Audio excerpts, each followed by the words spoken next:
I now know that I'm going to lose 5/8 of an inch. Or not lose, but I have to allow for 5/8 of an inch.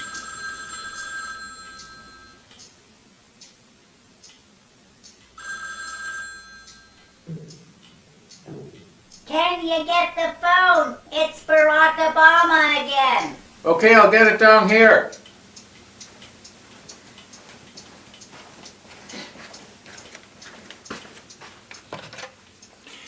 Good morning, Mr. President.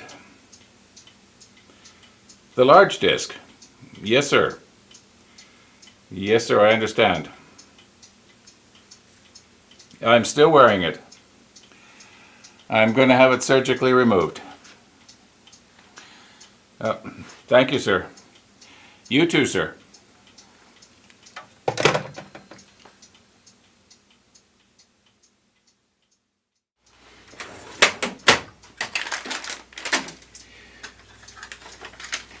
Well, it's pretty obvious. More people like the large disc over the small disc. So I guess we'll be going with the big disc.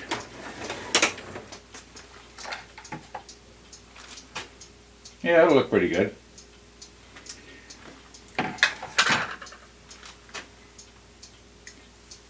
And what's wrong with this shirt? I like it. It's comfy. I'm going to keep wearing it no matter what anybody says. Okay. Actually, I have about 8 shirts left over from when I retired. And these ones are comfy. And I am going to keep wearing them. But in the meantime, I think I'm going to see if I can profile that piece of oak. I've gone over my drawing very carefully now, and I've redrawn that part that needs to be adjusted to accommodate the 4-inch disc, and also to allow for the 5/8 of an inch profiling. And I've come to the pretty much the same conclusion that the base can be 18.5 inches long, and the top about 17.75 of an inch. Maybe I'll make it a smidge longer. I can always make it shorter, but I can't make it longer. Now, I know I've been calling this a 3-foot piece of oak, but it's actually a hair over 37 inches. I hope Woodland Supply doesn't watch this video. They'll charge me for the extra inch. Now, Woodland Supply did a pretty good job of cutting that square. And I don't think I'm going to get it any smoother by cutting it again with my power miter.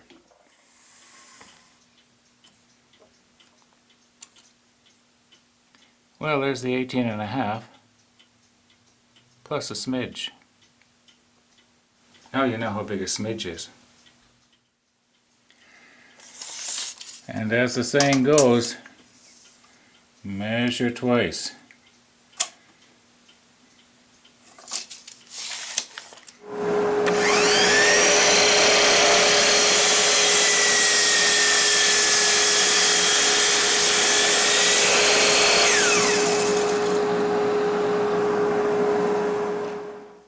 My, but this blade sure does a nice smooth job.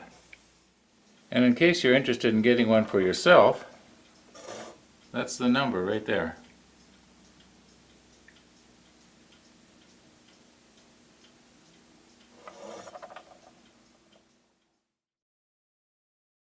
Now for the top, we wanted 17.75 of an inch.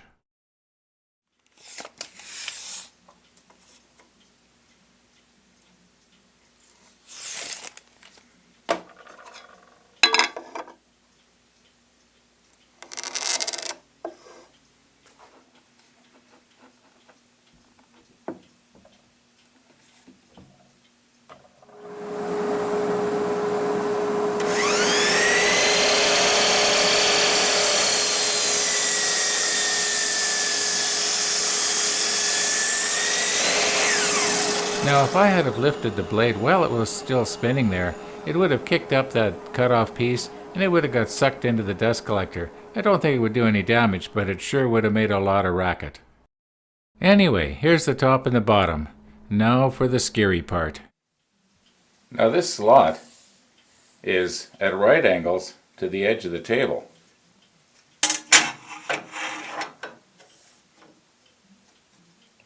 Perfect right angle. So it should be quite easy to get the surface of the fence parallel with this slot. Now my thinking is that if I can get the outfeed fence at right angles to the edge, it's got to be parallel to this slot. And just lock it in place here now. Now if I use the micro adjustment here, I'll bring this straight edge right up against the blade here so it's just kissing the blade. A little bit more, a little bit more, a little bit more. There. Now lock it in place. Now there may be some people thinking, why would he let his sharp blade rub against that steel ruler? Well, it's not steel, it's soft aluminum. As you can see here, it scratches really easy.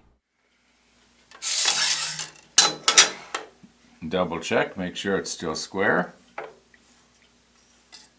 And it is. Now remember I was saying that this reminds me of a jointer? Well, I'm going to adjust the in-feed fence so that it is just a little bit shy of touching the straight edge. And lock it in place here. Now, needless to say, I want to pass a piece of scrap through here and make sure it's going to work okay. Very close to where I live, there's a huge manufacturing company for furniture.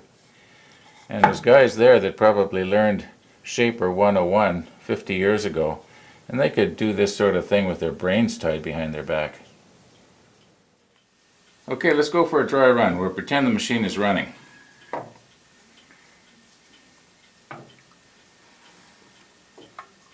Find out where things will jam up.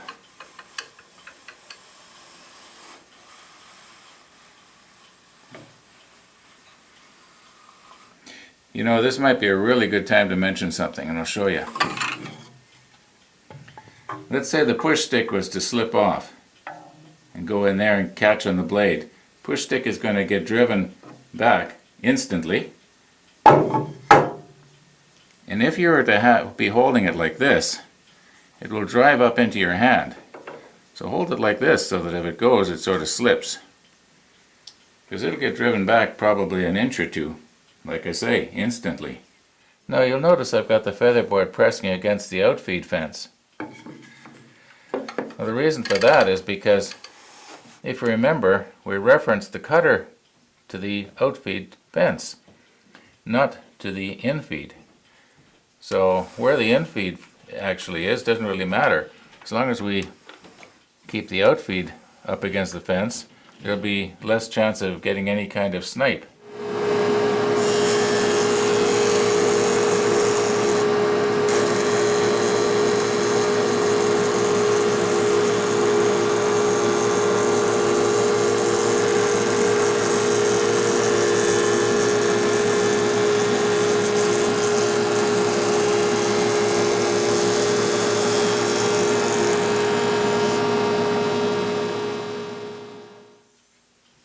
Well, that feels pretty good. I don't feel any snipe.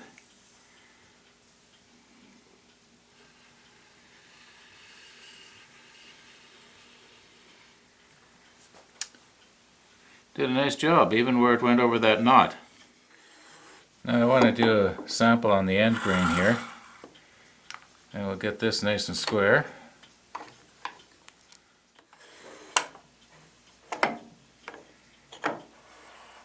Now the reason I'm using this push stick is because I might get a little bit of tear out here, and hopefully a push stick is going to help, but that's not going to happen. Now also, once I get partway through here, I don't need to go any further than that, and then I'll just hold my push stick up against the fence and pull it straight back, and that way it's not going to come out and get caught. At least that's the plan.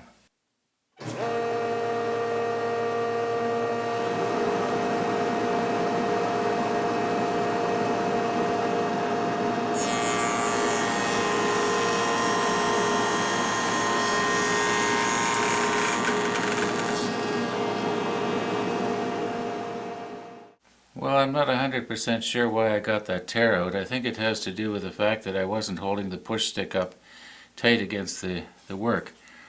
If I was, it couldn't have happened. Anyway, if it does happen on the oak, I guess if worst comes to worst, I can always cut a 1/16 of an inch off of it on the table saw. And it'll just be a tiny bit smaller, but it's not really going to make a whole lot of difference. Now you may recall that I had pointed out that there was a couple of places where there was damage on this piece of oak. Now this is the base, and this is going to be the bottom of the base. And what I'm planning on doing is I'm just going to round it over all the way around, just slightly with this little 1/8 inch quarter round. And hopefully it'll completely eliminate this. And it'll also sort of ease the sharp edge here.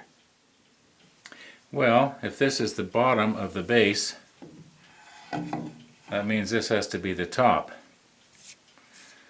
Now I know we got a mark here. However, that's going to be on the inside. You're not going to actually see that unless you used a flashlight. So that means I have to shape this one, and this one. Or would maybe this one be better?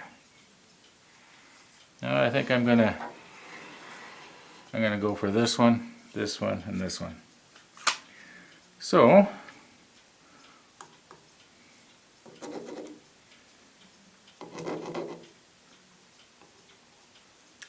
these are the ones that are going to be removed.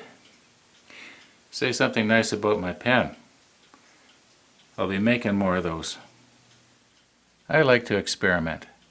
And before I run this expensive piece of oak through, I'm going to try one more thing here. I'm going to put this nice and tight up against the fence. And then we'll fasten it in place.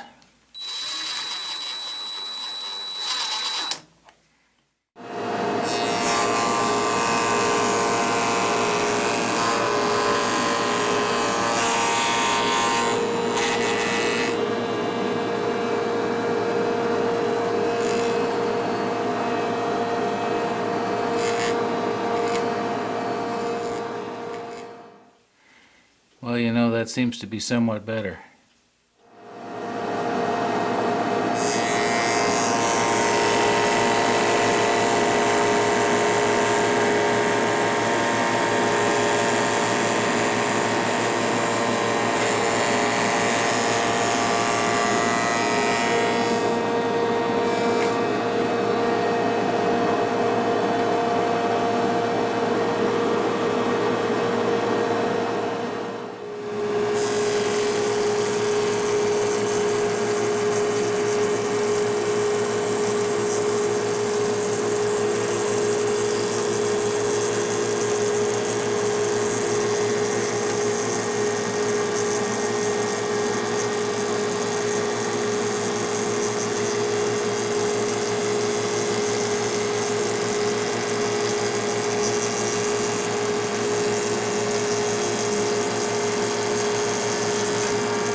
Well, it's not too bad.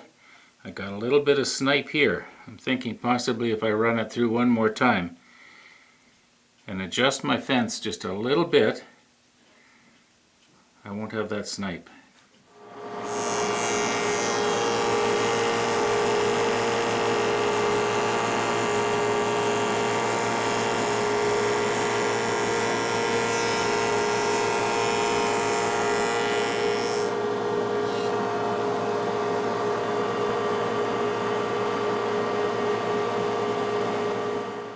Well, the tear out here is what I would call acceptable. Just a little bit of raggedness going on, and I can take that off with sandpaper and a sharp knife. I did the top exactly the same way as I did the bottom. And I just have to cut the vertical pieces now. And I got to wind this video up because it's been going on for over 15 minutes. And the general consensus, small disc versus big disc, well, it was pretty much 3-to-1 in favor of the big disc. So we'll be going with the big disc.